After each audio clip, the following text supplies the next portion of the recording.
우편상식부터 이제 들어가야 되는데, 자, 여러분들 우편상식 같은 경우는 2022년부터 이제 예전에 우편 및 금융상식이라고 해서 20문제에서 보통 한 10문제 정도 아니면 9문제 정도가 출제되었거든요. 근데 지금은 이제 별도로 우편상식만큼 하나만으로 20문제가 출제가 됩니다. 그래서 다른 과목들, 한국사나 컴퓨터 일반에 비해서 공부량에 비해서 성적은 잘 나오는 그런 편입니다. 정말 특히나 본인이 투자한 만큼 이제 결과가 나오는 그런 과목이다 보니까 여러분들이 좀 공부를 함에 있어서 시험이라는 경우도 또 요령도 좀 필요하고 하다 보니까 좀 전략으로 좀 여러분들 삼으셔도 충분히 하지 않나 그런 생각을 하게 됩니다. 자, 어쨌든 우리 우편상식 이번 2023년도 기본 강의 교재는 자, 요 책이 되겠습니다. 그래서 기본 서가 일단 있으니까 이제 공부를 좀 수월하게 할 수 있을 것 같고요. 제가 좀 필요한 부분들 제가 이거 추록 작업을 하면서 몇 번 읽어보면서 또 기존에 좀 빠뜨렸던 부분이라든지 아니면 좀 이런 걸 좀 더 강조해야겠다고 생각되는 그런 부분들은 다 표시를 해놨으니까 그런 것들 좀 중간중간에 좀 말씀을 드리도록 하겠습니다. 자, 여러분들 우리 교재 4페이지 한번 보세요. 교재 4페이지 보시면 총론이라고 되어 있고요. 자, 우편의 의, 사업의 특성이라고 되어 있습니다. 자, 여러분들 이제 보시면 이건 시험에 나온 적은 없습니다만은 뭐 어떤 과목을 공부함에 있어서 의라는 것, 즉 개념을 갖다가 찾는 것은 상당히 중요하겠죠. 그래서 뭐 여러분들이 유튜브라든지 뭐 이런 것들을 활용해서 뭐 보면 다른 모든 학원이나 이런 쪽에 보면 1강은 다 올라와 있을 거예요. 1강. 그만큼 1강은 평이합니다. 그러니까 1강은 이제 대부분 올라왔는데 그래서 그거 찾는 과정에서 여러분도 숙지는 했을 것 같은데 자, 그래도 여러분들 특히나 이 교재에 하나하나 자, 우리 계리직 시험 우편상식 금융상식의 특징은 뭐다? 우정사업본부에서 제시한 학습 자료를 바탕으로 거기서 시험이 나오기 때문에 그게 나와 있는 내용 하나하나 꼼꼼하게 보는 거 그게 상당히 중요합니다. 그래서 여러분들이 제가 중간중간에 이제 기출 문제도 있고 또 필요한 부분들 뭐 그런 것들을 좀 설명할 때 있어서 심지어 여기까지 외워야 돼라고 할 수 있을지언정 그래도 외워봐야 됩니다. 그래서 우리 하나하나씩 좀 보세요. 그러니까 시험에는 아주 교묘하게 바꾼다고 그렇게 생각하시면 돼요. 자, 우편의 의, 좁은 의미, 넓은 의미. 그래서 대부분의 어떤 개념에 보면 좁은 의미, 넓은 의미로 구분하는 경우가 상당히 많아요. 그럼 여러분들 넓은 의미라고 하는 것은 좁은 의미의 개념을 포함하는 그런 개념이 되겠죠. 그래서 여러분들 제가 고등학생 그 정치화법이라는 그 파트를 가르칠 때 정치라는 것, 그 중에서 좁은 의미의 정치라는 것은 국가기관이나 정치인이 하는 활동을 정치라고 보는 게 좁은 의미고요. 넓은 의미라고 하는 것은 정치인이나 국가기관이 하는 것뿐만 아니라 우리가 어떤 분쟁이 생겼을 때 우리 친구들끼리 분쟁을 해결하거나 아니면 우리 수학여행지를 결정함에 있어서 학급 회의를 통해서 결정하는 것처럼 그런 것들, 이해 갈등 그런 것들을 조정하는 일련의 활동을 정치라고 넓게 보는 거거든요. 그럼 우편도 마찬가지입니다. 우편은 좁은 의미. 우리가 아는 우편은 뭐예요? 편지 같은 거 이렇게 전달하는 거 그렇게 생각할 수 있겠죠. 그래서 좁은 의미는 그런 의미입니다. 보세요. 우정사업본부가 책임지고 서신 등의 의사를 전달하는 문서나 통화 그 밖의 물건을 나라 안팎으로 보내는 업무라고 되어 있습니다. 자, 제 OX집에 보면 제가 이거 하나 가지고도 문제 상당히 많이 만들었어요. 자, 여기 보면 일단 주체가 보세요. 우정사업본부. 그러니까 우리가 과학기술정보통신부 산하에 보면 우정사업본부라는 게 있습니다. 그러니까 우편 이제 업무를 전담하는 그 부서가 되겠죠. 그러니까 우정사업본부가 책임지고 자, 여기 보면 서신 등의 의사를 전달하는 문서, 통화, 그 밖에 물건을 갖다가 나라 안팎으로 보내는 업무다라고 되어 있네요. 여기 보시면 그러면 문서를 보내는 것, 통화를 보내는 것, 그리고 심지어 뭐도 물건을 보내는 것도 좁은 의미에 포함이 되는구나. 그러니까 말 그대로 그냥 전달하는 거는 다 좁은 의미에 포함된다. 근데 여기서 주목할 거는 나라 안팎이라고 되어 있습니다. 나라 안이라고 하는 것은요, 여기 이제 국내 우편이고, 자, 안팎, 나라 밖으로 보내는 걸 우리가 뭐라고 한다?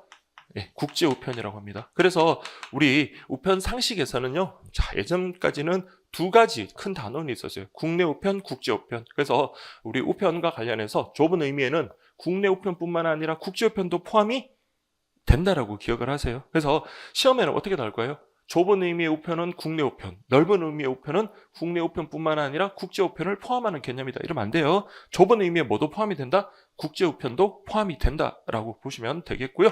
자, 그 다음 넓은 의미라는 거는 여러분들 이렇게 좁은 의미가 있으면 넓은 의미는 그 좁은 의미를 포함하는 개념이죠. 그러면 아까 여기 문서, 통화, 물건을 전달하는 거라면 당연히 이 부분은 넓은 의미에 포함이 되는 거예요. 그래서 보시면 우편 관서가 문서나 물품, 자, 여기 표현은 안 됐지만 통화도 당연히 포함됩니다. 문서나 물품을 전달하거나, 여기까지가 이제 좁은 의미의 우편하고 똑같아요. 그렇게 보시면 되고, 다만 이에 덧붙여 제공하는 업무를 통틀어 이루는 말이다라고 되어 있습니다. 자, 우리 우체국에 가면 팩스 같은 거, 자, 팩스를 보내고 싶다라고 하면 우편 취급국에서는 팩스 서비스를 제공하지는 않지만 우리 일반 우체국에 가면 팩스 서비스를 제공하거든요. 그럼 팩스 같은 경우는 자, 여기에 해당되지 않을지라도 뭐다? 이에 덧붙여 제공하는 업무다라고 이렇게 보시면 됩니다. 그 외에 뭐 우표라든지 그런 우리 우표 취미로 수집하는 그런 분들 있잖아요. 그래서 넓은 의미라고 하는 것은 좁은 의미의 개념을 더 포함하는 개념이고요. 그다음 주체 자체가 또 다르요. 자, 우정사업본부라고 해가지고 우리 과학기술정보통신부 산하에 그 우정사업본부 그 딱 산하 그 좁은 의미의 어떤 관계 기관을 말한다면 여기는 보세요. 우편관서가라고 되어 있습니다. 자, 우편관서라고 하는 것은요, 우정사업본부를 당연히 포함을 하면서도 더 넓은 개념이다. 그렇게 보시면 돼요. 그러면 여러분들은 자, 이거는 절대 잊으면 안 돼요. 좁은 의미는 뭐다? 우정사업본부, 그리고 문서, 통화, 물건을 갖다가 나라 안팎으로 전달하는 그것을 우리가 좁은 의미라고 한다면, 넓은 의미는요, 일단 주체가 자, 우정사업본부가 아니라 우편관서 이렇게 보시면 되겠고요. 그 외에 이제 덧붙여 부수하는 업무까지 포함하는 개념이다. 그렇게 넓게 아시겠죠? 이렇게 좁은 의미, 넓은 의미 이렇게 이제 구분하시면 되겠고요. 그다음 우편 같은 경우는 여러분들 뭐 최근에 생겨난 게 아니라 뭐 여러분 한국사 공부하다 보면은 뭐 우리 그 우편의 역사라든지 그런 것들 보셨어서 알겠지만 예전부터 있던 겁니다. 그리고 심지어 여러분들 아주 시골, 제가 어릴 때 시골에 이제 뭐 컨댁에 놀러를 간다 하더라도 거기도 보면 우체국 비스무리한 그런 것들이 다 있어요. 그래서 우리 우편이라고 하는 것은 우리나라뿐만 아니라 많은 나라에서 자, 이 표현 꼭 기억하세요. 의무적으로 그러니까 이거 돈도 안 되는데 이거 수지 타산도 안 맞는데 요즘 워낙 택배 뭐 이런 물류 같은 것들이 워낙 민간 기업들이 워낙 발전하고 있으니까 경쟁에서 도태되니까 이거 우리는 그냥 금융사업만 할래, 그렇게 할 수는 없다는 거예요. 왜? 의무적으로 보편적 우편 서비스를 제공할 것을 법령에 규정하고 있다라고 되어 있습니다. 자, 여러분 이 표현 있죠? 보편적 우편 서비스라는 말이 있는데요. 자, 우편 서비스의 종류에는 두 가지가 있습니다. 보편적 우편 서비스가 있고 선택적 우편 서비스가 있어요. 그러면 뒷부분에 우리가 나오겠지만 보편적 우편 서비스라고 하는 것은요, 이것은 대한민국 국민이면 누구나 다 적정한 요금으로 그것을 이용할 수 있게끔 해야 되는 걸 보편적 우편 서비스라고 하고, 반면에 선택적 우편 서비스라는 것은 모든 국민에게 다 제공할 필요는 없고 우체국 사정에 따라서 선택적으로 그렇게 제공할 수 있는 그런 서비스다. 그러면 우리 법에는 어떻게 했다고요? 선택적 우편 서비스까지 무조건 의무적으로 제공할 필요는 없는 거예요. 뭐만? 보편적 우편 서비스만 의무적으로. 그리고 이러한 것들은 우리나라뿐만 아니라 다른 나라에도, 다른 많은 나라에서도 그렇게 제공을 하고 있다. 이렇게 이해하시면 돼요. 여기까지 이해되겠죠, 여러분들? 자, 이렇게 하시고요. 그 다음, 다는 여러분들 뭐 시험 나올 건 아닌 것 같아요. 보세요. 우편은 주요 통신 수단의 하나로서 정치, 경제, 사회, 문화, 행정 등 모든 분야에서 자, 정보를 전달하는 중추신경과 같은 임무를 수행한다. 요즘은 그 중요성이 아무래도 좀 많이 떨어졌죠. 요즘은 여러분들 어떻습니까? 핸드폰으로도 문서 전달할 수도 있고 아니면 인터넷으로 전달할 수 있잖아요. 과거에는 어떻습니까? 이 부서에서 저 부서 뭐 서류 같은 거 전달하기 위해서 다 이런 우편을 이용할 수밖에 없었고, 회사끼리 거래할 때도 여러분들 뭐 우편을 이용해서 거래도 하고 계약서를 작성하고 제공하기도 그랬잖아요. 그래서 자, 일단 여기는 우정사업부에서 발간된 거기 때문에 우편은 어쨌든 간에 모든 분야에서 정보 전달과 관련되는 아주 중요한 중추신경과 같은 임무를 수행한다라고 보시면 되겠고요. 다만 자, 우리 우편이라고 하는 것은 눈에 보이는 거죠. 우리 어릴 때 보면 편지를 받았다든지 요즘도 뭐 택배를 갖다가 받았을 때 다 뭐예요? 형태가 있는 거예요. 그래서 우편의 특징은 뭐다? 실체 전달이라는 거. 그래서 실체를 전달하는 거다. 반면에 전기통신이라는 거, 우리 문자 같은 거는 실체가 있는 게 아니잖아요. 그렇죠? 이런 식으로 구분하시면 돼요. 그래서 우리 우편은 실체 전달하는 거다라고 구분하시면 되겠습니다. 자, 이렇게 해서 그 내용 한번 보시고요. 자, 그 다음 우편 사업의 특성 한번 보시면, 자, 여러분들 이게 제가 PPT를 이렇게 한 게 아무래도 이렇게 하면은 좀 강의 좀 필기하는데 좀 걸리는 시간이 좀 줄지 않을까라는 생각이 듭니다. 여러분 보면서 필요한 부분들은 여러분 교재 제 책의 이제 그 장점은 그 모든 그 내용에 이제 그 볼드 처리라든지 기출 그리고 이제 밑줄이나 편저주 같은 것들을 이제 적극적으로 활용을 했어요. 실제로 이제 다른 어떤 교재에도 그런 게 없습니다. 우정사업본부에서 나오는 그런 교재를 가지고 그냥 단순히 그냥 여러분들 번호, 목차 정도만 이렇게 바꿔서 제공하면 우편 파트는 좀 그나마 괜찮은데 금융 파트에서는 여러분들 이거 상당히 힘듭니다. 책이 되게 빡빡하고 읽기가 상당히 힘들거든요. 그래서 여러분들 이건 제 나름대로 한 것이니까 여러분들도 필요한 부분들 뭐 밑줄을 친다든지 표시를 한다든지 그건 여러분들 나름대로 그렇게 하시면 돼요. 자, 그럼 보겠습니다. 우편 사업의 특성. 우편 사업은 자, 정부 기업 예산법에 따라 정부 기업이다라고 되어 있습니다. 그래서 여러분들이 시험 치는 것, 자, 우리 계리식 시험은요, 공무원 시험이 되는 겁니다. 그래서 우리 우체국에 근무하는 사람들은요, 자, 어디에 해당한다?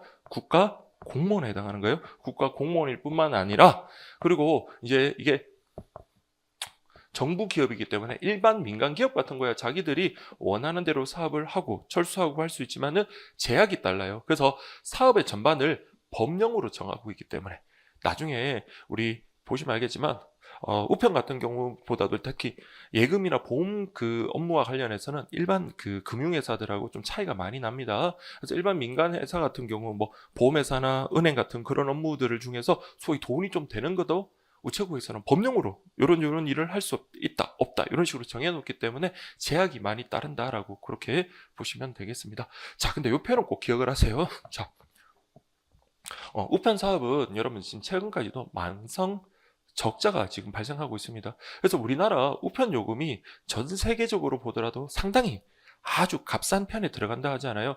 게다가 요즘에 워낙 이제 물류 그 각종 택배 사업이라든지 그런 쪽 회사들하고 워낙 경쟁을 하다 보니까 아무래도 이제 적자가 누적될 수밖에 없어요. 그러면 우체국에서 야 우편 사업 이거 적자 되니까 사업 못 하겠다. 오지까지 저기 시골까지 섬에까지 이제 우편 하나 보내는데 오히려 인건비가 더 든다. 그런 생각 때문에 철수할 수도 있겠죠. 그렇다면 그게 가능하냐? 안 된다는 거예요. 왜? 아까 우리 법령에 따라서 뭐 하고 있다고요? 아까 의무적으로 보편적 우편 서비스는 제공하라고 했죠. 그러면 적자가 난 걸 어떻게 한다? 여기 뭐라고 됐습니까? 적자가 났을 때는 다른 회계에서 지원을 받을 수 있다라는 말입니다. 자, 뒤에 나오겠지만 우체국은 크게 두 가지 사업을 합니다. 우편 사업을 하고요. 금융 사업을 해요. 그래서 금융 사업 하면 예금 사업, 보험 사업 이렇게 되는데 우편 사업은 여러분들 자, 적자고요. 금융 사업은 흑자래요. 그래서 우리 우편 사업에서 발생하는 적자는 어디서 보통 메워진다? 금융 사업에서 발생한 그 수익으로 메워진다라고 보시면 돼요. 아시겠죠? 그래서 여기 뭐라고 돼 있다고요? 적자가 났을 때는 다른 회계에서 지원받을 수 없다라고 하면 됩니다. 지원받을 수 있다. 이해되겠죠? 자, 이렇게 이해하시면 됩니다. 그 다음 우편 사업의 회계 제도는 특별 회계로서 독립채산제를 채택한다라고 되어 있는데요. 자, 우리 회계에는 여러분들 두 가지가 있습니다. 일반 회계가 있고요.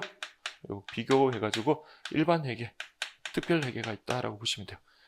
일반 회계라고 하는 것은 그 용도 자체가 딱히 정해져 있는 것이 아니다라고 생각을 하세요. 그래서 우리가 내는 소득세, 그 세금을 갖다가 국가가 걷어들여가지고 그 세금으로 공무원들 월급을 주든 아니면 뭐 시청, 관사를 짓던 뭐 그런 것들은 알아서 하면 되는 거예요. 근데 특별회계라고 하는 것은 그 자체 내에서 자금을 조달한다라고 생각하시면 돼요. 그러니까 우리 우체국을 운영할 때 그 자금은 어디서 조달한다고요? 우편 사업을 통해서 또는 예금 사업을 통해서 보험 사업을 통해서 발생한 수익으로만 돌아간다. 무슨 말인지 알겠습니까? 그러니까 다른 데서 걷어들인 세금으로 우리 우체국을 지원하는 게 아니라 원칙적으로 뭐 한다? 우체국에서 발생한 수익으로 우체국을 운영한다라고 보시면 돼요. 그래서 그걸 우리가 특별회계. 그래서 그러면 우체국 택배로 벌어들인 돈은요 우체국을 위해서 사용해야지 다른데 원칙적으로 가는 건 안 돼요. 그래서 원칙적으로는 특별회계다. 일반 회계하면 틀립니다. 아시겠죠, 여러분들? 그리고 독립채산제. 자, 그래서 다른 쪽에 랑 분리된 독립채산제 같은 의미로 이해를 하시고 그래서 특별회계 독립채산제 그러면 자 보세요. 그래서 특별회계로서 독립채산제를 채택하고 있기 때문에 공익성과 회계상의 기업성을 다 가지고 있다. 그러니까 우체국 같은 경우는 정부 기업이기 때문에 공익적 목적도 고려해야 되지만 그렇다고 여러분들 영리를 전혀 안 추구할 수는 없어요. 만성 적자간데도 무조건 그래도 국민을 위해서 해야지 하면서 아무런 신경을 안 쓰고 그러면 안 된다는 겁니다. 그래서 공익성뿐만 아니라 우리 기업성도 다 가지고 있기 때문에 적절한 조화가 필요하다라는 그런 의미로 이해하시면 돼요. 여기까지 아시겠죠? 이제 그렇게 하시고요. 자, 그 다음에 이거는 여러분들 보세요. 우편 사업은 자 클라크 아저씨가 뭐라고 했냐면 산업을 갖다가 1차 산업, 2차 산업, 3차 산업 그렇게 분류를 했어요. 그래서 1차 산업 같은 경우 이건 여러분들 알실 필요 없어요. 1차 산업은 자연에서 여러분들 수확하는 거다라고 생각하시면 자연에서 수확. 그러니까 우리 대표적인 게 어업이라든지 농업이라든지 광업이라든지 이런 것들은 자연에서 그냥 채취하는 거죠. 이걸 1차 산업이라고 하고요. 2차 산업이라는 것은 이제 공장에서 대량으로 생산하는 거다. 그래서 우리가 아는 공업이라든지 상업도 이건 좀 나름 의미가 좀 다른 게 있으니까 그러니까 공업이라고 생각하시고요. 이제 3차 산업이 뭐냐면 서비스 산업, 소비재 산업을 3차 산업이라고 합니다. 근데 우리 아까도 말씀드렸죠. 우편 사업은요. 우편 서비스라고 생각하시면 돼요. 보편적 우편 서비스, 선택적 우편 서비스 그렇게 생각하시면 돼요. 그래서 우리 서비스 사업이기 때문에 자 그래서 우리 클라크 아저씨는 몇 차 산업을 분류했다? 3차 산업으로 분류했다. 다만 3차 산업 중에서도 보면 아주 기술이 집약적인 그런 산업이 있는 반면에 우편 사업 같은 경우는 자 우리 어떻게 돼요? 물론 나중에 뭐 드론이 택배를 갖다가 배달해주고 그런 시대가 올지는 모르겠지만 현재로서는 어떻습니까? 일일이 우리 집변 아저씨들이 직접 물건이나 서신 등을 전달해주죠. 그렇기 때문에 뭐가 강하다? 노동 집약적 성격이 강하다라고 보시면 돼요. 그러니까 시험에는 여러분들 교묘하게 다 바꿉니다. 뭐 1차 산업, 2차 산업으로 바꿀 수 있겠고 뭐 자본 집약적인, 기술 집약적인 그런 말 나오면 다 틀려요. 자, 뭐 집약적인? 노동 집약적인. 그러니까 인건비가 뭐다? 사업 경영에 있어서 큰 부담이 된다. 그러다 보니까 여러분들 우리 가끔씩 좀 슬픈 그런 뉴스를 접할 때가 있잖아요. 집변 아저씨들이 너무 이제 가루로 인해서 어떤 사고를 당한다든지 안 좋은 그런 어떤 소식을 전해 듣는 그런 경우도 많습니다. 그래서 이렇게 해서 우편 사업의 특징 이제 자 우편 사업은 뭐다? 정부 기업이다. 그 다음에 우편 사업은 법령으로 이제 그럴 수밖에 없다. 제한을 받을 수밖에 없고요. 특별회계 독립재산제 우편 꼭 기억하시고요. 일반 회계란 말로 하면 틀린다라는 것. 그러나 신기하게 얘들은 특별회계 독립재산제지만 아까 위쪽으로 요거 연결하셔야 돼요. 원래는 독립재산제 특별회계 같은 경우는 다른 회계에서 지원을 받을 수 없어요. 자체에서 죽이 되든 밥이 되든 해야 되는데 우편 사업이라는 게 워낙 중요하기 때문에 그래서 어떻게 한다? 적자가 났을 때 어떻게 한다고요? 다른 회계에서 지원을 받을 수 있다. 그러니까 이게 좀 논리적이진 않아요. 원래 논리적이려면 어떻게 해야 돼요? 특별회계 독립재산제이기 때문에 죽이 되든 밥이 되든 다른 회계에서 지원을 받을 수 없다라고 해야 되겠죠. 그렇지만 이게 이렇게 되는 이유가 뭐냐면 사업을 갖다가 전반적으로 법령으로 여러분 제약을 하잖아요. 만약에 이걸 순수하게 특별하게 독립재산제로 인정해주기 위해서는 어떻게 해요? 우체국도 솔직히 소위 돈 되는 사업 하면 되죠. 우체국이 돈 얼마나 많습니까, 여러분들? 그러니까 소위 해서 노른자 땅 사가지고 임대업 막 엄청 하고 그렇게 하면 충분히 적자 메꿀 수 있거든요. 그렇게 못하게 법으로 막아놨기 때문에 그러니까 너네들은 독립재산제 특별회계지만 뭐 하겠다? 적자 났을 때 다른 회계에서 우리가 지원 받을 수 있게끔 해줄게. 그런 식으로 이해를 하시면 돼요. 알겠습니까? 자, 이렇게 하시고요. 그 다음에 우리 노동 집약 성격이 강한 3차 산업이다라고 보시면 돼요. 그래서 이 파트는 교재에 있는 내용 그대로 다 실었기 때문에 뭐 그냥 쭉 따라오시면 됩니다.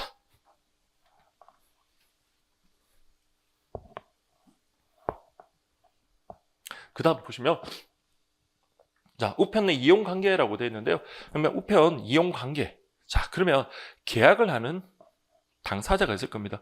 여러분 계약이라고 하는 것은요. 어떤 법률 행위를 목적으로 하는 당사자의 의사의 합치. 그러니까 당사자가 이런 계약을 하자라는 의사가 합치되었을 때 그때 우리가 계약이 성립한다는 말을 하는데 일단 그러면 기본적으로는 우리가 여러분들 우체국에 가지고 택배를 보낼 때 한번 생각해 보세요. 자, 우체국 창고에 갔더니 거기 앞에 앉아 계시는 분하고 물어볼 거 아니에요. 형님 뭘 보내겠습니까? 이거 저기 있는 친구한테 이런 뭐 책을 갖다가 보내려고 한다. 이런 식으로 서로 대화를 주고받다가 이제 계약이 성립할 거예요. 자, 그때 여러분들 어떤 이용관계가 성립하냐?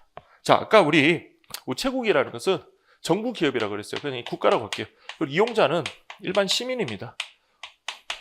원래 국가와 이용자, 일반 국민들 같은 경우는 상하관계가 있어요. 상하관계. 상하관계가 있으면 법률 행위의 목적 자체가 보통은 공법상의 법률 효과가 발생하는 그런 경우가 많습니다. 그래서 대표적인 게 어떤 거냐면 우리 계약직 공무원들 생각을 해보세요. 아니면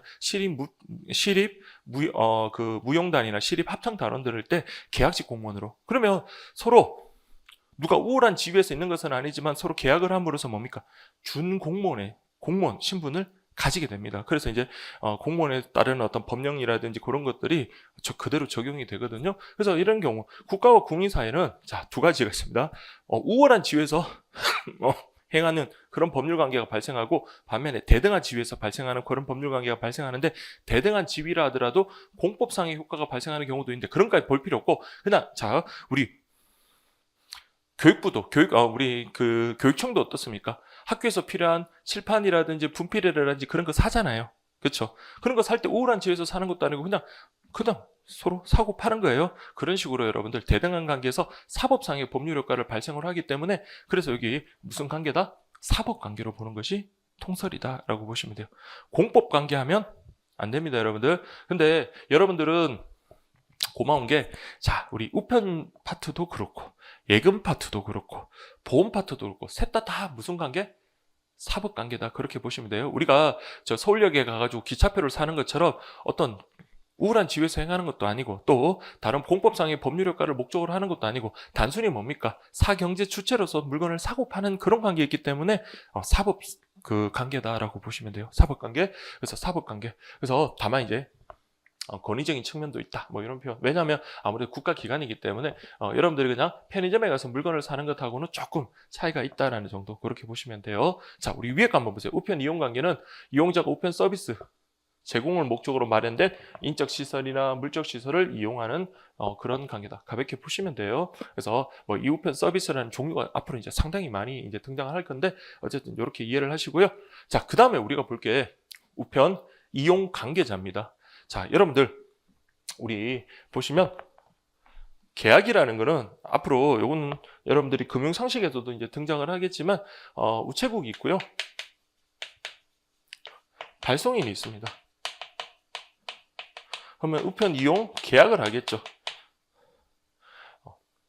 요 택배 좀 얘한테 보내주세요라고 이렇게 계약을 합니다. 그럼 이 법률 효과가 얘한테 미치게 되는 거예요. 그래서 우리 우편의 이용 관계에서 등장하는 사람은 3명이다, 이렇게 보시면 돼요. 그냥 쉽게 3명이라고 할게요. 발송인과 우체국이 계약을 통해서 딱 수취. 그래서 수취인도 여러분들, 자, 여기 이용 관계자에 해당한다라고 보시면 됩니다. 자, 그러면 각각이 일단 계약이 여러분들 이렇게 성립하면은 법률 효과가 발생을 하거든요. 그래서 발송인에게는 어떤 법률 효과가 발생한다? 법률 효과라는 것은 쉽게 말하면 권리와 의무가 발생한다고 보시면 돼요. 이거 좀 잘 전달해 주세요 라고 요구할 수 있겠죠. 그 다음 대신 이제 어떤 의무가 발생합니까? 거기에 대한 서비스 대가, 요금을 지급해야 될 의무가 발생할 거고요. 그 다음 우체국 같은 경우는 그것을 안전하고 신속하게 전달해야 될 그런 의무가 발생하는 대신 대금을 지급해 주세요라는 대금 지급 청구권이 발생하고, 수취인 같은 경우는 자, 이거 두 가지가 있어요. 수취권이라는 게 있고 수취 거부권이라는 게 있습니다. 수취 거부권. 수취권이라는 거는 내가 정당한 수취니까 그 우편물 나한테 주세요라고 요구할 수 있는 권리고요. 자, 수취 거부권이라고 하는 것은 나중에 여러분들 국내 우편 마지막 파트쯤에 나오겠지만 손해배상의 전제가 되는 권리다라고 보시면 돼요. 그러니까 여러분들 우편이 아무래도 뭐 안전하게 잘 배달되면 모르겠지만 파손돼서 또는 뭐 분실되거나 뭐 이렇게 해서 처음에 약정 맺었던 대로 제대로 이행되지 않는 경우가 있을 수 있잖아요. 그때 여러분들 수취인이 그 우편물을 정당하게 수취하고 이를 제기하지 않고 그냥 수취를 했으면 나중에 손해배상을 청구할 수가 없도록 되어 있습니다. 무슨 말인지 알겠어요? 그러니까 우리 수취인이 손해배상을 청구하기 위해서는 전제가 뭐다? 수취 거부권. 이거 포장이 파손됐으니까 나 이거 안 받을래요 라는 식의 수취 거부권을 행사했을 때 손해배상을 청구할 수 있다고요. 자, 이렇게 해서 여러분들 한번 보도록 할게요. 자, 어쨌든 우편 이용 관계자는 누구다? 여기 있는 사람들, 우체국, 그러니까 넓게 하면 우편 간서가 되겠죠. 우편 간서, 발송인, 수취인이 바로 우편 이용 관계자고요. 여기 두 사람은요, 계약을 하는 당사자이기 때문에 여기는 계약 당사자. 그러니까 이건 구분하셔야 돼요. 우편 간서와 발송인은 계약 당사자고, 이 넓게 전체는 뭐다? 이용 관계자다. 이렇게 해서 구분을 하십시오. 그래서 제가 여러분들 우편 계약 당사자는 우편 간서와 발송이라는 것하고 구별하자라고 그렇게 표현을 했습니다. 그러면 볼까요? 권리와 의무. 자, 우리 교재도 있네요. 그냥 이건 가볍게 보시고 수치만 잘 보시면 됩니다. 자, 특히 요거 보세요. 우편 간사는 송달해야 될, 우편물을 송달해야 될 의무가 있고 요금이나 수수료를 징수할 수 있는 권리가 있다. 발송인은요, 송달해 주세요라고 요구할 수 있고, 그다음 요건 꼭 기억하세요. 우편물 반환 청구권이라는 게 있습니다. 우편물 반환 청구권이라는 것은 여러분들 말 그대로 뭡니까? 우편 이용 계약을 해서 자, 편지가 이렇게 쭉 가는데 도착을 했으면 이제 반환 청구권을 행사할 수 없지만, 여러분 우편물이 가는 중간에 보니까 깜빡하고 제가 잘못 보낸 거예요. 예전 여자친구 이름을 써가지고 지금 여자친구한테 편지를 보냈다. 이건 큰일 나겠죠. 그러니까 우편물이 도착하기 전에 이걸 갖다가 뭐 하려고요? 반환해 주세요 요구할 수 있는 거. 그래서 이것도 저 뒤쪽에 나와 있지만 우편물 반환 청구권이라는 것은 누구한테 인정되는 권리다? 수치는 반환 청구권이라는 게 있을 수가 없겠죠. 수치는 뭡니까? 수치권이라는 게 있잖아. 나한테 주세요 하면 되는 거니까 반환 청구권은 누구만의 권리? 발송인만의 권리가 되는 거예요. 이해되겠죠? 갔다가 도착하기 전에 뭐다? 나한테 돌려주세요라고 하는 그게 바로 우편물 반환 청구권. 요거 기억을 하시고요. 그다음 수치인 관련해서는 우편물 수치권, 수치 거부권. 자, 요거는 기억을 하세요. 수치 거부권은 뭐에 전제가 된다? 국내 우편에 있어서 손해배상의 전제가 된다라는 것. 요걸 꼭 좀 기억을 해 주시기 바랍니다. 자, 이렇게. 그래서 요거 막 섞어서 낼 수 있으니까 여러분들 정확하게 암기도 해야 되고 이해를 하셔야 돼요. 그다음 우편 이용 계약 성립 시기인데요. 그럼 선생님, 이런 권리와 의무는 계약이 성립해야지 여러분 법률 효과로서 권리와 의무가 발생하거든요. 그런데 우리가 우편 이용 계약을 하는 모습이 다양합니다. 요즘은 잘 없지만 예전엔 여러분 어땠어요? 우체통에다가 편지를 집어넣기도 하고, 또 요즘같이 우리 보면 창구에 가가지고 직접 접수하기도 하고요. 또 어떨 때는요, 방문 접수 받기도 하죠. 우리가 전화했더니 우체국 관계자가 와가지고요 택배를 가져가더라, 뭐 이런 게. 그래서 세 가지 경우로 나누어집니다. 그래서 자, 여러분들 요거는 제가 뭐라고 했냐면 우편 이용 계약이 뭐 돼야지? 성립되어야지만 아까 우리 이런 권리와 의무가 뭐다? 발생한다라는 거. 그래서 우리는 우편 파트만 끝날 게 아니라 나중에 예금이나 보험 계약에서의 성립 시기, 그때 공부할 때도 한번 우편할 때 하고 비교를 하셔야 돼요. 뭐 지금은 이제 예금이나 보험 같은 경우는 설명을 안 드리겠습니다만, 일단 기본적으로 우편 계약에 있어서 계약 성립 시기. 자, 첫 번째 보세요. 우체국 창구에 갔을 때는 직원이 접수 때 큰 어려움 없죠. 그래서 우리가 보통 우체국에 갔을 때 그 데스크에 앉아 계신 분이 질문을 하잖아요. 어떻게 오셨습니까? 이거 좀 등기로 이렇게 보내려고 하는데요 하면, 소포라고 하면 여러분들 안에 내용물이 뭐예요 하면 책입니다. 그럼 대충 그분들 짬밥이면 책인지 아닌지 안에 내용물 안 보더라도 한번 들어보고 무게 재보고 하면 알 수 있잖아요. 그래서 이렇게 해서 접수하고, 그러면 그때 말 그대로 딱 직원이 딱 접수하는 순간에 어떻게 된다고요? 계약이 성립합니다. 그러면 이제 우리는 대금을 지급해야 될 의무가 있고, 요금을 지급하고, 우체국은요, 그걸 갖다가 우리는 여기는 안 나와 있네요. 대금을 지급해야 할 의무가 있고, 우편 간사는 대금 달라고 할 수 있고 송달 의무가 있다. 이렇게 되는 거예요. 알겠죠? 일단 중요한 거는 계약이 일단 성립해야지 뭐다? 요런 권리와 의무가 발생한다라는 거 기억을 하시고요. 그다음 여기서 시험에 나올 만한 거는 2번하고 3번 정도라고 보시면 돼요. 자, 우리 그 우체통에 넣었을 때는 여러분들 우리가 빨간 우체통에다가 편지를 갖다가 이렇게 딱 넣었을 때 계약이 성립하느냐? 아니야. 아직 우체국에서는 너네가 이거 편지 넣었는지 안 넣었는지 모르니까 그 다음날 와가지고 회수할 때 우체통 열고 이 편지가 있네라고 가져갔을 때냐, 아니면 이거 가져가서 어디 이제 그 뭐 집중국이나 이런 데 가져가가지고 이걸 소인을 찍을 때냐, 뭐 이런 식의 여러분 다양한 성립 시기가 있겠지만, 우리 발송인을 보호하기 위해서 뭐 하고 있다고요? 우체통에 넣은 때 계약이 성립하는 걸로 보고 있습니다. 그럼 이게 왜 의미가 있냐면 여러분들, 제가 이거는 이렇게 이해하시면 좋아요. 계약이 성립하면 권리와 의무가 발생한다 그랬죠. 그럼 우리가 우체통에 밤에 중요한 뭐 편지를 하나 넣었다고 한번 해볼게요. 뭐 서류를 하나 우체통에 넣었는데 그날 밤에 밤새 뭐 태풍이 불었다든지 아니면 지나가는 행인이 막 술 먹고 우체통을 발로 차고 해서 그게 파손되면서 편지가 못 쓰게 막 날아가 버렸다고 이렇게 분실이 됐다라고 할 때, 그때 그럼 책임은 누가 지느냐? 자, 계약이 성립하지 않은 상태에서는요, 우체국이 책임질 이유가 없겠죠. 아직 계약이 안 성립 안 됐으니까. 그런데 계약이 성립됐다, 우체통에 넣은 때 계약이 성립했다라고 본다면, 자, 이후에 그런 발생한 그런 사건에 대해서도 누가 책임을 진다? 우체국에서 책임을 진다라는 그런 의미가 있는 겁니다. 아시겠어요? 자, 그렇게 딱 보시면 되겠고요. 그 다음 방문 접수할 때 또는 집배원이 접수할 때, 그러니까 직접 와서 방문 접수할 때는 자, 이 표현 뭐라고 됐나요? 물건을 그냥 딱 잡았을 때 이거예요 하면서 잡았을 때가 아니라 언제? 확인하고 영수증을 갖다 대금을 지급받고 뭐 할 때? 영수증을 교부할 때. 자, 요건 여러분들 복습할 때 어떻게 한다고요? 암기를 하셔야 돼요. 자, 우체국 창구는 뭐다? 접수시. 우체통은 우체국 투함시. 우체국에 넣은 때. 그다음 방문 접수할 때는 영수증을 교부한 때. 계속 말로 대내야 돼요. 그래서 여러분들 이전 선배분들, 선배 수험생들 보면 계속 이런 식으로 저랑 같이 커뮤니케이션 하면서 계속 대화하고 말하고 이렇게 하다 보면 이게 입에 착착 달라붙으면서 헷갈리지 않습니다. 그래서 요 우체통에 넣은 때는 일단 잘 보세요. 나중에 우리 준등기 파트에서 여러분들 다시 한번 좀 나올 때 그때 좀 유의해야 될 부분이 있으니까 어쨌든 요 부분은 이렇게 해서 성립시기. 그러니까 여러분들 머릿속에는 정리를 하셔야 돼요. 우편 이용 계약이 성립하면 우편 이용 관계자들에게 권리와 의무가 발생하는구나 라고 그렇게 보시면 되겠습니다. 자, 이렇게 하고요. 그 다음 볼까요? 우편 사업 경영 주체 및 관계 법률이라고 되어 있는데요. 자, 이 부분까지 하고 좀 쉬도록 할게요, 여러분들. 자, 보겠습니다. 우편 사업은 누가? 국가가 경영하고, 자, 장관이 관장한다.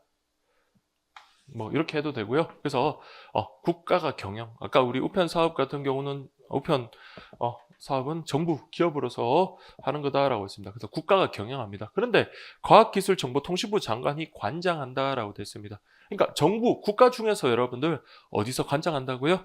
뭐 통일부나 법무부나 이런 데가 아니라 어디래? 과학기술정보통신부에서 관장을 한다. 그 중에서 여러분들 실체가 있는 사람이 관장할 수가 있는 거거든요. 그래서 그 장이 누구예요? 장관이잖아요. 그래서 장관이 관장을 하더라라고 보시면 돼요. 그래서 이거 말장난에 속지 마십시오. 그냥 관장이라는 것은 실제 그 업무를 갖다 수행하는 자다라고 보시면 돼요. 그래서 장관. 물론 이제 장관이 다 할 수는 없으니까 우정사업본부장한테 위임하기도 하고, 우정사업본부장은요 각 지방 우정청장에게 위임하기도 하고 그렇습니다. 자, 그 다음에 이 문장은 꼭 기억을 하세요. 다만 분명히 장관한테 우편 사업을 관장하라고 돼 있는데 우리 법에는 뭐라고 돼 있냐면 과학기술정보통신부 장관은 자, 우편 사업의 전부예요, 일부예요. 자, 우편 사업 우리 하기 싫으니까 다 이걸 민간에도 위탁할 수 있냐? 그건 안 됩니다. 우편 사업의 뭐를? 일부를 냅니다. 아시겠죠, 여러분들? 우편 사업의 일부를 갖다가 개인한테도 할 수 있고 법인, 회사입니다. 법인 또는 단체 등으로 하여금 경영하게 할 수 있으며, 자, 또 중요한 거, 이거는 장관 마음대로 할 수 있는 게 아니라 뭘로 정할 때? 법률이라는 것은 어디에서 제정하는 거다? 국회에서 제정하는 거기 때문에 장관이라 하더라도 함부로 이걸 바꿀 수가 없어요. 그래서 우리 국민의 대표기관이 국회에서 국회의원이 의결을 내야지. 요런 사업은 요 우체국에서 하지 말고 다른 민간기업에다가 위탁하자. 이렇게 법률로 정할 수 있다라는 거. 알겠죠, 여러분들? 그래서 이렇게 해서 법률전. 그래서 요 문장은 좀 기억하세요. 자, 누가? 시험에 여러분들 그다음 기출 문제 보면 우정사업본부장인지 장관인지 이런 것들을 좀 구별해야 될 때가 많습니다. 그래서 장관입니다. 장관이 우편 사업의 전부가 아니에요. 일부를 갖다가 개인이나 단체 또는 법인 등에게 우리 경영하게 할 수 있다. 그러나 이걸 잠깐 마음대로 고시나 명령이 아니에요. 자, 여기 시험에 만약에 이게 고시 이러면 틀립니다. 고시라는 것은 다른 쪽에 허락을 받을 필요가 없어요. 근데 장관이 임의대로 발의할 수 있는 거기 때문에 견제를 안 받겠죠. 그래서 고시로 쉽게 할 수 있는 것도 아니고, 그 다음에 정부가 대통령령, 부령 뭐 이런 거 다 안 됩니다. 그래서 이게 대통령령하고 부령이라고 하는 것은 이렇게 합니다. 이게 시행령이라고 하고요. 시행규칙이라고 합니다. 그래서 시행령하고 시행규칙 뒷편에 보면 우리 우편법 시행령, 우편법 시행규칙 그런 내용들이 나오는데 어쨌든 간에 이건 뭘로 정하도록 했다고요? 법률로 정하도록. 이건 말장난이 아니라 상당히 중요한 겁니다. 그러니까 우체국이 계속 적자니까 이거 딴 데다가 위탁해버리고 우리는 이 사업에서 손 떼자. 이렇게 장관 마음대로 할 수 있다 없다? 없다는 거예요. 국회에서 법률로 이거 사업 위임해라고 해줘야지만 할 수 있다라는 그런 말입니다. 그 다음 여기 보시면 전국에 체계적인 조직을 갖춰 적정한 요금의 우편 서비스를 신속하고 정확하게 제공하기 위해서, 그래서 이제 원칙적으로 누가 직접 경영한다? 국가가 직접 경영하는 거예요. 그러니까 개인이나 일반 회사, 민간 회사한테 위탁하는 게 아니라 원칙적으로 어떻게 한다? 국가가 직접 경영한다. 그래야지 이만이 소위 돈 안 되는 지역에도 자 이런 체계적인 조직도 갖추고요. 그리고 좀 수익이 안 난다 하더라도 요금 인상을 함부로 안 한다는 거예요. 적정한 요금을 갖다가 통해 가지고 그렇게 서비스를 제공한다라고 보시면 돼요. 무슨 말인지 이해되겠죠? 자, 이렇게 해서 이렇게 보시면 되겠습니다. 자, 그다음 이제 여러분들 요 법이 이제 4개가 나오거든요. 자, 요 법 4개가 나오는데 여러분들 요렇게 한번 보세요. 우편에 관한 법률이라고 해가지고 자, 아까 우리 경영 국가가 하고요. 실제 이제 그걸 관장하는 사람은 장관이다 그랬습니다. 그래서 요 표현 보세요. 전국에 체계적인 조직을 갖춰 적정한 요금 우편 서비스 신속하고 정확하게 제공하기 위해서 아까 국가가 직접 경영한다 그랬죠. 자, 그럼 이제 법 4개가 이제 등장을 하는데 한번 보도록 하겠습니다. 자, 첫 번째 우편법이 있고요. 자, 여러분들 우리 교재에 보면 4가지가 나요. 우편법이 있고 우체국 창구 업무 위탁에 관한 법률, 우정사업 운영에 관한 특례법, 그리고 별정 우체국법이 나오는데 제가 그 제일 밑에 여러분들 보면 재정 순서라는 거를 갖다가 해놨습니다. 법이라는 건 여러분 한번 만든다고 계속 고정, 불변인 것이 아니라 수시로 변경되는 거죠. 개정 시기는 보지 마시고 제가 거기 밑에 보면 굵은 글씨로 여러분들 밑줄까지 쳐서 재정 그 시기를 갖다 적어놨어요. 자, 거기 밑줄 쳐놨죠. 거기 보면 최초 제정이라 해서 자, 우편법은 몇 년도라고 되어 있습니까? 1960년. 그래서 제일 먼저 여러분 우편과 관련되는 법률이 제일 먼저 등장한 거는 뭐다? 우편법입니다. 그리고 이거는 우리 시험 범위에 들어가는 거예요. 저 뒤쪽에 보면 우리 우편 관련 법령에 이제 등장을 합니다. 그래서 이 법령 공부가 상당히 머리가 좀 아프기는 해요. 자, 그래서 여러분 우편에 관한 무슨 법? 기본적인 법이다. 그러니까 가장 베이스가 되는 법이 바로 우편법이다라고 되어 있고요. 그다음 우편 사업을 경영 형태, 우편 특권. 자, 제가 밑줄 친 거 정도는 좀 암기를 하세요. 그래서 우편 뒤에 관련 법령에서 우편법을 여러분 보시면 뭐 우편 서비스 종류라는 거 나오고요. 그 다음에 벌칙, 손해배상 그런 내용들이 나옵니다. 그래서 자, 우편 서비스 종류, 벌칙, 손해배상이 규정되어 있는 법 하면 뭐다? 우편법이다라고 그렇게 보시면 됩니다. 자, 이건 언제 제정됐다? 1960년. 여러분 1960년 하면 우리나라 1952년 한국전쟁 끝나고 아직까지 우리 산업화도 되기 전에 먹고 살기 힘들 때입니다. 그래도 뭐다? 우편이라는 거는 이때도 우리 국가가 이렇게 제공을 했던 거예요. 우편 사업은. 그래서 1960년이다 라고 보시면 되겠고요. 그 다음 자, 이거 좀 건너뛰겠습니다. 자, 4번 보세요. 자, 제가 재정 순서대로 갈게요. 우리는 자, 재정 순서. 그 다음에 국가의 별정 우체국법이라는 게 있는데 요거는 여러분들 1961년에 제정을 했어요. 1961년. 그래서 별정 우체국. 별정 우체국은 여러분들 이렇게 생각을 하세요. 시골 같은 데 보면 우체국이 있어야지 되는데 우체국을 세울 만한 정부의 재원이라든지 그런 것들이 부족한 거예요. 그러면 거기 보니까 동네 유지가 있어요. 건물 하나 가지고 있고. 근데 그분이 그냥 봉사 활동을 한다든지 아니면 뭐 그냥 어떤 갑투 쓰는 걸 좋아하고 뭐 그러다 보면 뭐 동네 주민을 위해서 이런저런 일을 많이 이렇게 하시는 분인데 야, 너 건물이 있는데 거기에 우리 우체국 그 관련되는 업무를 갖다가 위탁할 테니까 네가 좀 담당해 줄 수 없겠냐 이런 식의 이제 소위 말해서 우체국 건물이 아니에요. 그 사람들 개인이 가지고 있는 건물을 가지고 이용해서 우리 우체국 사업의 어떤 일부를 갖다가 위탁하는 거다 보시면 돼요. 자, 그래서 보세요. 개인이 국가 위임을 받아 운영하는 별정 우체국과 관련되는 사항을 규정한 게 바로 별정 우체국법이다라는 겁니다.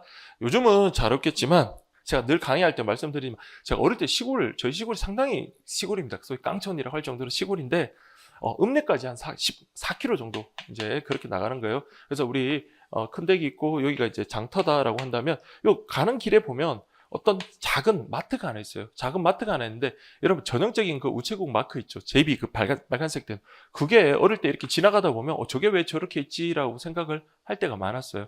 자, 그럼 여기서 어떤 일을 하냐면 자, 여기까지 이렇게 직접 가가지고 우편 업무 우체국이 만약 여기 있다고 할게요. 여기까지 매번 주민이 와가지고 우편물 접수하고 이렇게 너무 불편하죠. 그럼 어디서? 여기서 그냥 접수를 시켜주는 거예요.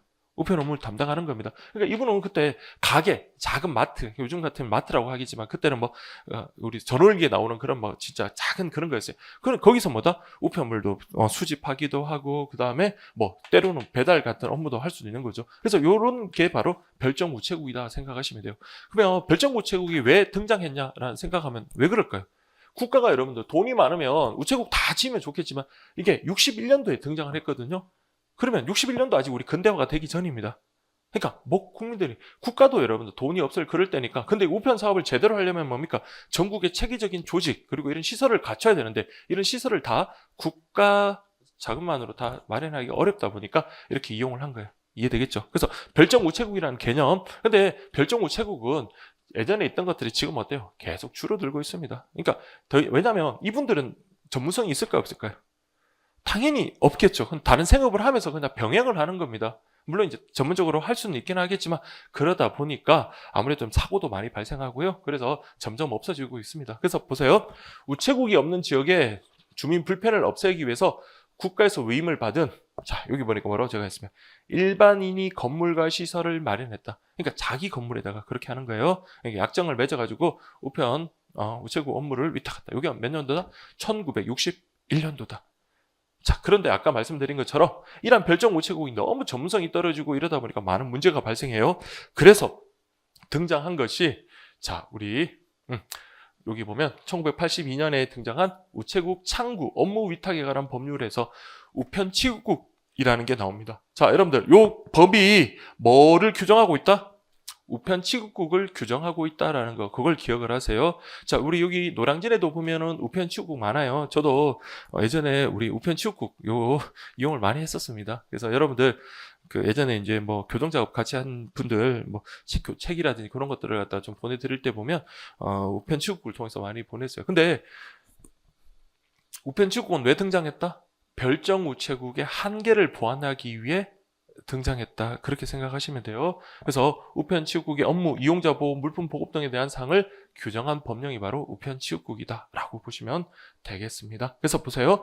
국민의 우체국 이용 수요를 맞추기 위해 일반인에게 우편 창구 업무를 위탁하여 운영하게 한 사업소다라고 보시면 돼요. 그래서 우편취급국 보면 여러분들 진짜 이건 뭐 우체국처럼 하나의 독립된 건물이 아니라 그냥 건물 중에 한 칸, 그러니까 막 작은 공간을 임차해가지고 그렇게 사용을 하는 겁니다.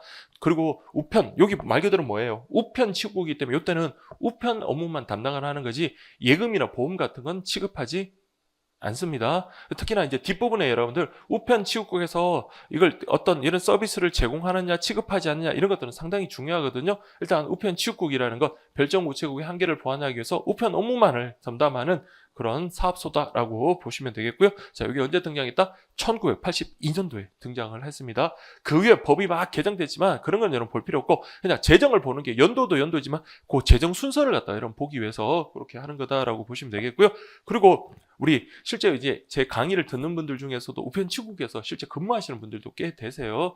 그래서 예전에도 보니까 그 3년 정도 우편취급국 근무하시다가 이제 계리직 이제 시험이 이제 있다 보니까 준비를 하셨다라고 하더라고요. 그래서 그분이 합격하셔가지고 지난번에 이제 몇 분 오셔가지고 같이 식사를 하면서 이런저런 얘기를 했는데 우편취급국이, 자 여러분들 요 근무 경력이 나중에 이제 그 우체국에서 근무할 때도 호봉으로 그렇게 인정을 해준다 하더라고. 여성분이었는데 그렇게 이해를 하시면 되겠고요. 그다음 여러분 이제 1996년도에 이제 등장한 게 뭐냐면, 자 우리가 우체국이, 자 이제 시대가 변하는데 우체국이 예전 그대로 운영이 되면 어떻게 될까요? 계속 적자가 쌓이겠죠. 그래서 좀 업무의 효율성이라든지 그런 것들을 좀 위해서 법을 만들었습니다. 그래서 보시면 우정사업의 경영 합리성과 서비스 품질을 높이기 위해서 특례 규정. 자, 특례라는 말은 무슨 말이냐면요. 기본적으로 법이 있지만 요런 분야에 대해서는 이 법을 먼저 적용하겠다라는 것이 바로 특례법, 특별법이라고 합니다. 우리 아까 1960년에 우편법이라는 걸 만들었죠. 그런 기본법이 있음에도 불구하고 뭐 하겠다? 이런 특례법을 만들어가지고요. 경영 합리성, 품질, 서비스 품질을 향상을 위해서 그렇게 만든 거다. 그래서 이런 내용들이 있다는 거예요. 자, 우편한, 우편 대체, 우체국 예금 보험에 관한 사업, 이에 딸린 사업, 이런 것들을 우리 우정 간서에서, 우리 우정사업본부에서 이렇게 하거든요. 이건 뒤에서 나옵니다. 이게 우체국에서 하는 일이에요. 우편한, 우편 대체, 예금 보험, 뭐 이런 것들. 개념을 그냥 일단 가볍게 보시고요.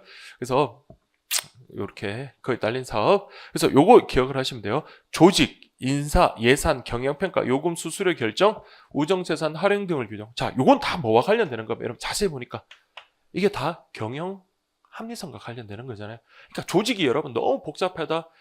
유휴 인력이 너무 남다. 뭐 그렇게 되면 괜히 인건비만 차지하고 비효율적으로 운영될 수밖에 없겠죠. 그래서 조직, 인사, 그다음에 예산이라든지 경영평가 등, 그리고 요금이나 수수료도 적정하게 또 다시 조정하고 하는 그런 것들, 이런 것들을 갖다가 규정한 것이 어디다? 우정사업 운영에 관한 특례법에서 1996년이다라고 보시면 되겠습니다.